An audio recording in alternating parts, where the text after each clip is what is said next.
ಕಾರಣ ಅಂದ್ರೆ ಮುಖ್ಯವಾದ ಕಾರಣ ನಮ್ಮ ನಾರಾಯಣ ಕಲ್ಕೇರಿ ಸರ್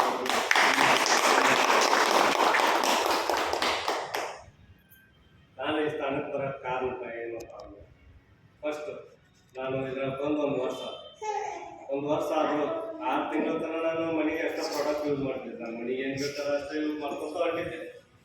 ಏನು ಈಗ ನಮ್ಮ ನಾರಾಯಣ ಸರ್ ಅಂದರು, ಸರ್ ನೀವು ಬರೀ ಮನೆಗೆ ಅಷ್ಟೇ ಯೂಸ್ ಮಾಡಾಕತ್ತೀರಿ, ಮತ್ತು ಮುಂದೆ ಬಿಸ್ನೆಸ್ ಮಾಡೋ ಪ್ಲ್ಯಾನ್ ಐತೆ ಹೆಂಗೆ ಅಂತೇಳಿ ಅವರು ವಿಚಾರ ಮಾಡಕತ್ತಾರೆ.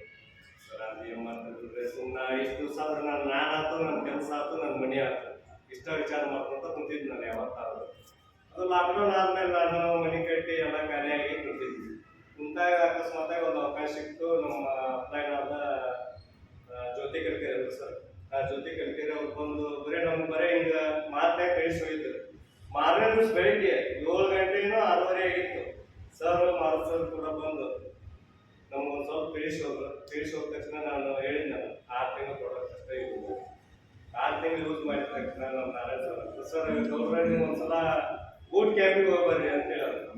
ಸರ್ ಯಾರು ಪರಿಚಯ ಇಲ್ಲ, ಇವರೆಲ್ಲ ಹೊಸಬ್ರೆ, ನನಗೆ ನಿಜವಾಗ್ಲೂ ಹೊಸಬ್ರು. ಈಗ ನೋಡಿದ್ರೆ ಒಂದು ಬಾಂಧವ್ಯ.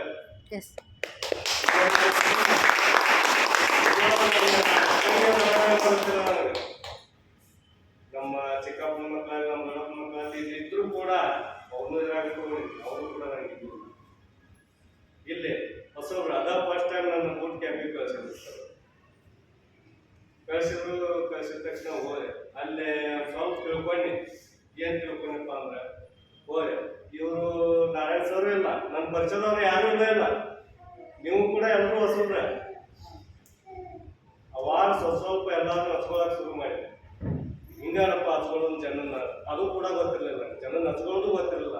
ಸುಮ್ಮನೆ ನಾನಾದ್ರು ನನ್ನ ಕೆಲಸ ಆಯ್ತು, ಮಾಡೋದು, ಮನೆಗೆ ಊಟ ಮಾಡ್ತಿದ್ದೆ. ಬೂಟ್ ಕ್ಯಾಂಪಿಗೆ ಹೋಗಿ ಬಂದ್ಮೇಲೆ ಅಲ್ಲಿದ್ದವ್ರೆಲ್ಲ ಹಚ್ಕೊಂಡ್ಮೇಲೆ ಆಮೇಲೆ ಬಂದ್ಮೇಲೆ ನಮ್ಮ ಸರ್ ಕೇಳಿದ್ರು, ಏನು ಅನಿಸ್ತದೆ ಸರ್ ನಿಮಗೆ? ಅವಾಗ ಇಲ್ರಿ ಸರ ಅಲ್ಲೇ ಆಗುವಂಥ ಅಚೀವ್ಮೆಂಟ್ ಆಗಲಿ ಅಲ್ಲೇ ನಿಂತ ಜಾಗದ ಮ್ಯಾಗ ಫೋನ್ ಹಚ್ಚಿ ಹೇಳಿದೆ ಸರ್ಗೆ, ಈ ಥರ ಬೂಟ್ ಕ್ಯಾಂಪು ಇನ್ನೊಂದ್ಸಲ ಯಾವಾಗ ಇರ್ತದೆ ಸರ್ ಅಂತ ಕೇಳಿದ್ದೆ. ಕೇಳಿದ ತಕ್ಷಣ ಅಲ್ಲಿ ಆದ ಅನುಭವ ಅಂಥ ಬಾಂಧವ್ಯ ಎಲ್ಲಿ ಸಿಗುತ್ತೋ ಇಲ್ಲೋ ಗೊತ್ತಿಲ್ಲ ನನಗೆ. ಬಂದ ಮೇಲೆ ಹೇಳಿದೆ, ನಾ ಬಿಸ್ನೆಸ್ ಮಾಡ್ಬೇಕಿದ್ರಾಗ ಗೊತ್ತಿಲ್ಲ.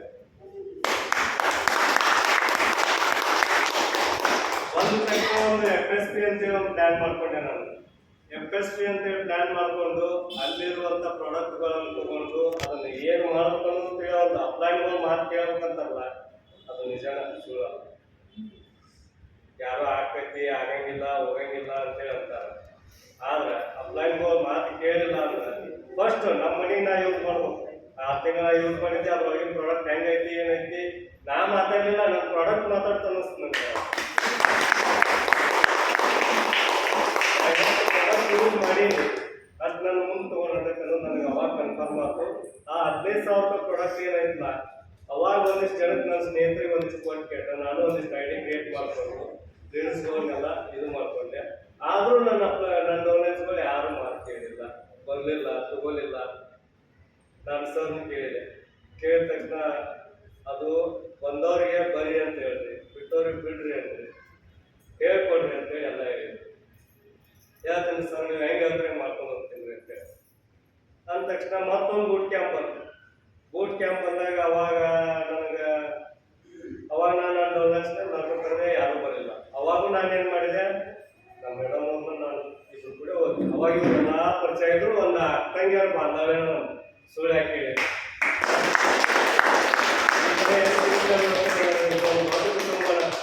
ಓದಿಕೆಯರ್ ಅನ್ನೋದು ಒಂದು ಕುಟುಂಬ ಅಂತಲ್ಲ, ಸುಳ್ಳು.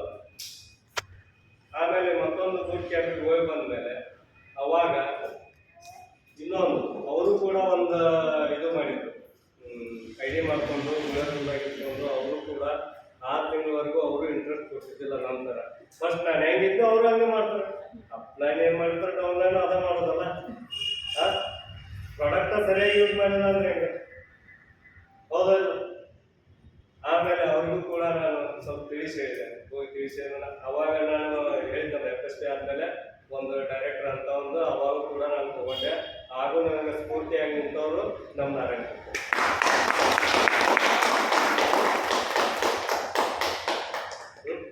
ಅಷ್ಟ ಆಮೇಲೆ ಒಂದು ಬೂಟ್ ಕ್ಯಾಂಪಿಗೆ ಹೋಗಿ ಬಂದ ತಕ್ಷಣ ನಮ್ಮ ಮೇಡಮ್ ಅವರು ಕೂಡ ಇದು ಮಾಡ್ಕೊಂಡು ಅವರು ಅಲ್ಲಿರೋರು ದಾಮರಳ್ಳಿಯ ಸ್ವಲ್ಪ ಇದು ಮಾಡ್ಕೊಂಡು ಅಲ್ಲಿ ಕೂಡ ಐಡಿ ಮಾಡ್ಕೊಂಡು ಅವ್ರಿಗೂ ಕೂಡ ಒಂದಿಷ್ಟು ಪ್ರಾಡಕ್ಟನ್ನು ಕೊಡಿಸಿದ್ರು, ಒಂದಿಷ್ಟು ಜನ ಯೂಸ್ ಮಾಡಿದ್ರು, ಒಂದಿಷ್ಟು ಜನ ಯೂಸ್ ಮಾಡಿಲ್ಲ. ಆಗುತ್ತಲೇ ಕೆಡಿಸ್ಕೊಳ್ಳಿಲ್ಲ.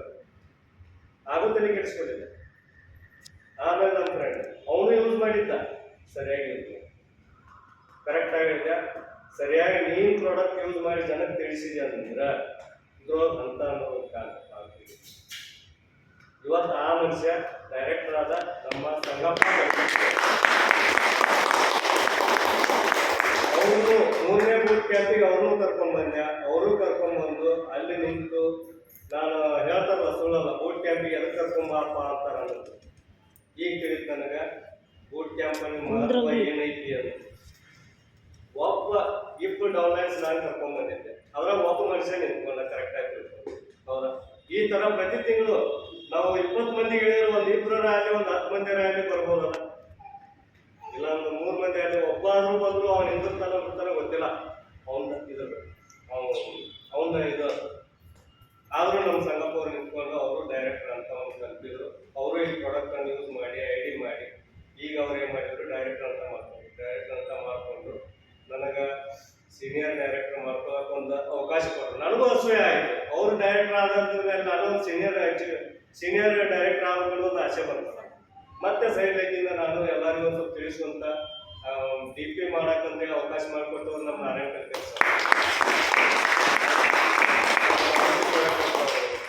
ಮತ್ತು ನಮ್ಮ ಸುರೇಶ್ ಗೋಯಕರ್ ಸರ್, ಇವರೆಲ್ಲರೂ ಒಂದು ಸ್ವಲ್ಪ ಪ್ರಾಡಕ್ಟ್ ಮಾಹಿತಿ ಎಲ್ಲ ತಿಳ್ಕೊಂಡ್ರಿಲ್ಲ, ಎಲ್ಲ ಕೇಳಿದ್ರು. ಆಯ್ತು ಸರ್ ತಿಳ್ಕೊಂಡು ತಿಳಿಲಾರ್ದು ಎಲ್ಲಾರು ಕೇಳ್ಕೊಂಡು ಇನ್ನೂ ನಾ ಎಲ್ಲೋ ಮುಂದುವರಿತೀನಿ ಅಂತೇಳಿ ಇದನ್ನು ಕಂಟಿನ್ಯೂ ಮಾಡ್ಕೊಂಡು ಹೋಗ್ಬೇಕಂತೇಳಿ ಇಷ್ಟಪಡ್ತೀನಿ. ಅಷ್ಟ ಈ ರೀತಿ ಆದಮೇಲೆ ನನ್ನಲ್ಲಿರುವಂಥ ನಾನು ಇಷ್ಟು ದಿವಸ ಮಾಡಿದ ತಪ್ಪು ಒಂದ, ಜನರಿಗೆ ಕರ್ಕೊಂಬಂದು ಪ್ರಾಡಕ್ಟ್ ತಗೋರಿ ಅಂತ ಕಳಿಸ್ತಿದ್ದೆ. ಈಗ ಹಂಗೆ ಮಾಡಲಿಲ್ಲ. ಪ್ರಾಡಕ್ಟ್ ನನ್ನಲ್ಲಿರುವಂಥ ತೊಗೊಂಡೋಗಿ ಅವ್ರಿಗೆ ಕೊಟ್ಟೆ. ಅದು ಕರೆಕ್ಟ್. ನಿಜವಾಗ್ಲೂ ನಾನು ಹಚ್ಕೊಂತಿದ್ದೆ. ಪ್ರಾಡಕ್ಟ್ ತೆಗೆದುಕೊಂಡೋಗಿ ಅವ್ರಿಗೆ ಹೆಂಗೆ ಕೊಟ್ಟೆ. ನಾ ಮಾಡುವಂಥ ಕೆಲಸದಾಗ ಮರ್ಯಾದೆ ಇಲ್ಲ.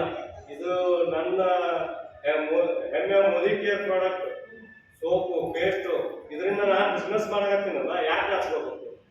ಸ್ವಂತ ಉದ್ಯೋಗ ಅಲ್ಲ, ಮಾಡ್ಬೋದು ಯಾಕೆ? ಕೊಟ್ಟೆ, ಒಂದು 5 ಜನಕ್ಕೆ ಕೊಟ್ಟೆ.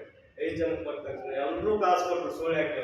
ಎಲ್ಲರೂ ದುಡ್ಡು ಕೊಟ್ಟ ತಕ್ಷಣ ಅವ್ರ ಹೆಸರು ಮೇಲೆ ಐಡಿ ಮೇಲೆ ಬಿಲ್ ಹಾಕಿಸಿ ಅವರು ಕೂಡ ಯೂಸ್ ಮಾಡಿದ್ರು. ಸರ್ ಇದು ಪ್ರತಿ ತಿಂಗಳು ನನಗೆ 5 ಜನ ಇವತ್ತಿಗೆ ಪ್ರತಿ ತಿಂಗಳು ನನಗೆ ಅಲ್ಲ ಪ್ರಾಡಕ್ಟ್ ಹೆಂಗೈತೆ ಅಂತ ಪ್ರತಿ ಸಲ ಕೇಳ್ಕೊಂತ ಇದನ್ನು ನಾನು ಕೊಟ್ಟಾಗಿಲ್ಲ. ಇದನ್ನು ನನಗೆ ಕಲಿಸ್ಕೊಟ್ಟವರು ನನ್ನ ನಾನು ಪ್ರಾಡಕ್ಟ್ ಯೂಸ್ ಮಾಡಿದ್ದೆ. ಅದರೊಳಗೆ ಏನೈತನೋ ನನಗೆ ಗೊತ್ತಾಯ್ತು. ಅವಾಗ ಈ ಥರ ನಾನು ತಿಂದಿದ್ದನ್ನು ನಮ್ಮ ಹೊರಗಿನ ಜನಕ್ಕೂ ಕೆಮಿಕಲ್ ತಂದು ತಿಂತಿದ್ರಲ್ಲ, ವಿತೌಟ್ ಕೆಮಿಕಲ್ ಇರುವಂಥ ನಮ್ಮ ಪ್ರಾಡಕ್ಟ್ ಜನಕ್ಕೆ ಹೋಗಿ ಕೊಟ್ಟಿರೋದು ಯಾಕೆ ತಗೋಬಾರ್ದು? ಅವರು ಒಂದ್ಸಾರಿ ಕೊಟ್ಟು ಬರ್ಬೋದು. ನಾವು ಒಂದ್ಸಾರಿ ಕೊಟ್ಟು ಬಂದ್ಮೇಲೆ ಆಮೇಲೆ ಅವರ ಹುಡುಕೊಂಬರ್ತಾರೆ. ಆರೋಗ್ಯ ಸಮಸ್ಯೆ ನಮ್ಮ ಮನೆಗೆ ಇರ್ತಾವೆ.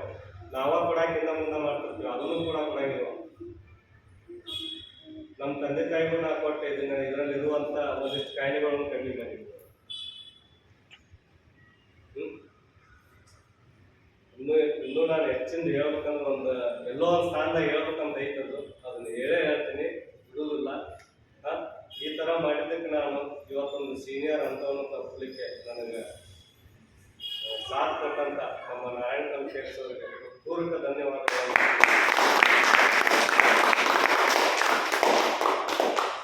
ಸರ್